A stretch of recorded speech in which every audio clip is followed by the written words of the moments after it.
Hello दोस्तों, स्वागत है आपका आपके अपने YouTube channel creative wealth with Atul में। मैं हूं आपका दोस्त अतुल गोयल। आज हम बात करेंगे फिर से नैल्को की नेशनल एल्युमिनियम की, जो कि ऊपर के लेवल से अच्छा खासा करेक्ट होता हुआ नजर आ रहा है। आप देखिए यहाँ पर स्टॉक ने 121 से 122 के आसपास के लेवल लगाए थे। 124 के आसपास स्टॉक जो है जाता हुआ नजर आया। 132 रुपये 40 पैसे का हाई लगाया। उसके बाद से जो वन साइड जो करेक्शन इसके अंदर हो रही है, 101 रुपये के आसपास स्टॉक अभी ट्रेड कर रहा है। इस टाइप का वीकली चार्ट ये फॉलो कर रहा था और एक अच्छा खासा एक अप ट्रेंड के अंदर था। बट यहाँ पर जो है एक जो ब्रेक डाउन इसने दिया है, इस लेवल से निकल कर नीचे आता हुआ नजर आ रहा है। तो ये थोड़ा सा वीकनेस इसके अंदर बढ़ा सकता है आने वाले टाइम के अंदर। तो एक अप ट्रेंड जो था वो थोड़ा सा यहाँ पर लूज होता हुआ नज़र आ रहा है। तो आप देखिए इस टाइप से यहाँ पर जो ब्रेकडाउन दिया है। और सबसे बड़ी बात है वीकली चार्ट के ऊपर, इसके ऊपर जो RSI है 43.72 के आसपास की है। यहाँ पर भी थोड़ी सी वीकनेस आती हुई नज़र आ रही है।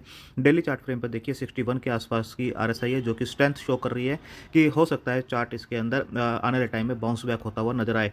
लॉन्ग टर्म थोड़ा सा क्योंकि मंथली चार्ट है, RSI पॉजिटिव है, तो थोड़ा सा लॉन्ग टर्म के अंदर ये चीज़ें पॉजिटिव हो सकती हैं। जो वीकली चार्ट है वो वीक है, यानी शॉर्ट टर्म के अंदर या मीडियम टर्म के अंदर थोड़ी सी वीकनेस इसके अंदर हो सकती है। अब देखिए जो चार्ट हमने लगा रखा है 2010-11 के आसपास के, देख सकते हैं ये जो लाइन है यहाँ पर बार बार ये जो रेजिस्टेंस फेस कर रहा था, अगेन इसी लेवल के आसपास से ही स्टॉक द्वारा से रजिस्ट होता हुआ नजर आया है। तो ये जो लेवल्स है यहाँ पर ये रजिस्ट हुआ है। तो देखिए 100 के आसपास अगर इस लाइन को आप पकड़ के चलेंगे तो 97.38, यानी एग्जैक्टली अगर देखें तो 97 के आसपास एक स्ट्रॉन्ग बेस बनकर आता है। यहाँ पर स्टॉक जो है रिट्रेस हो सकता है। तो पहला सपोर्ट जोन इसका जो बनेगा वो 97 के आसपास का है, क्योंकि जब मल्टी ईयर के जो ब्रेकआउट्स होते हैं उसके पास स्टॉक जो है हमेशा पहुँचता है और उसके बाद थोड़ा सा रिट्रेस करता है। रिट्रेस करने के बाद देखिए यहाँ से स्टॉक रिट्रेस हुआ और उसके बाद नीचे आता हुआ नजर आया। तो उसका जो पहला सपोर्ट जो निकल कर आता है वो 97 का निकल कर आता है। तो अभी 101 रुपये के आसपास स्टॉक काम कर रहा है। 97 का जो है पहला सपोर्ट निकल कर आता है। अगर इसको भी स्टॉक ब्रेक करता है तो 92 के लेवल तक जाता हुआ नजर आ सकता है। अगर आप शॉर्ट टर्म के लिए इसके अंदर पैसा लगा रहे हैं, ट्रेडर्स हैं, तो बिल्कुल आपको पहले ही स्टॉप लॉस लगा लेना चाहिए था जब इसने इस लाइन को नीचे की तरफ ब्रेक डाउन दिया था। तो यहाँ पर दूसरा स्टॉप लॉस होना चाहिए था आपका। पहला जो स्टॉप लॉस बनता है वो आपको अगर मैं बताऊँ तो पहले भी हमने इस चीज़ को देखा है कि पहला जो ब्रेक डाउन था वो यहाँ पर होते हुए नजर आया था कि जब इसने इस लाइन को ब्रेक कर दिया था तो पहला ब्रेक डाउन यहीं पर बन गया था। तो आप अगर ट्रेडर थे तो यहीं पर आपको निकल जाना चाहिए था। अगर आप फिर भी इसके अंदर बने हुए थे तो सेकंड जो ब्रेकडाउन था यहाँ पर बनता हुआ नजर आ रहा था, तो इसके अंदर वहाँ निकल जाना चाहिए था। और थर्ड जो बनता है वो 97 है और फोर्थ है जो 92 है। अगर आप लॉन्ग टर्म के इन्वेस्टर्स हैं तो ये स्टॉक अगेन इन्हीं लेवल से बाउंस बैक करता हुआ नजर आ सकता है, जैसी मार्केट की कंडीशन थोड़ी सी सही होगी और इस लेवल तक अगेन पहुंचता हुआ नजर आ सकता है, जो कि लेवल बनते हैं लगभग 132 के आसपास के।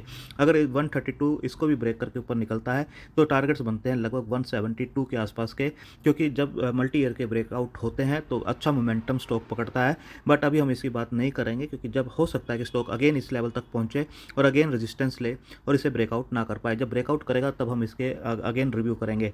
तो अगर आप शॉर्ट टर्म के ट्रेडर्स से तो यहाँ पर आपको निकल जाना चाहिए था, नहीं तो फिर यहाँ पर। और अगर आप फिर भी बने हुए हैं तो 97 का स्टॉप लॉस लगा के रखिए। अगर उसको ब्रेक करता है तो स्टॉक 92 के लेवल भी दिखाता हुआ नजर आ सकता है। तो हमें देखना होगा कि कहाँ से स्टॉक जो है बाउंस बैक करता है। इस लेवल से करना चाहिए था, नहीं कर पाया। इस लेवल से करना चाहिए था, यहाँ से भी नहीं कर पाया। हो सकता है 97 के आसपास आए, वहाँ से बाउंस बैक करे। तो इस टाइप से ये स्टॉक जो है चलता है। और सेकेंडली ये है कि जो इस टाइप की जो लाइन्स को सपोर्ट को इसने ब्रेक किया, अब ये एक अच्छे खासे रजिस्टेंस की तरह इसके लिए काम करेंगे। ये और रजिस्टेंस के लिए तरह काम करेगा। अब इस स्टॉक को 108 109 का लेवल क्रॉस करना थोड़ा सा भारी पड़ सकता है। तो सबसे पहला रजिस्टेंस लेवल होगा 108 109 का। सेकंड रजिस्टेंस लेवल होगा 122 रुपये के आसपास का। उसके बाद का रजिस्टेंस लेवल है 132 रुपये के आसपास का। तो ये लेवल्स जो मैं आपको बता रहा हूँ ये रजिस्टेंस जोन्स हैं। नीचे का लेवल 97 92 के होंगे। ऊपर का लेवल होगा 108 109, फिर 122 123 के आसपास का, उसके बाद 132 133 के आसपास का, और वो फाइनल है। और उसको ब्रेकआउट करता है तो स्टॉक काफ़ी अच्छा मोमेंटम पकड़ सकता है। अगर आप ट्रेडर्स हैं तो निकलिए स्टॉप लॉस लगा के। अगर आप इन्वेस्टर्स हैं तो लोअर लेवल पे एकमुलेट कीजिए। अच्छा खासा रिटर्न दे सकता है अगर पेशेंस रखेंगे तो। थैंक यू, धन्यवाद।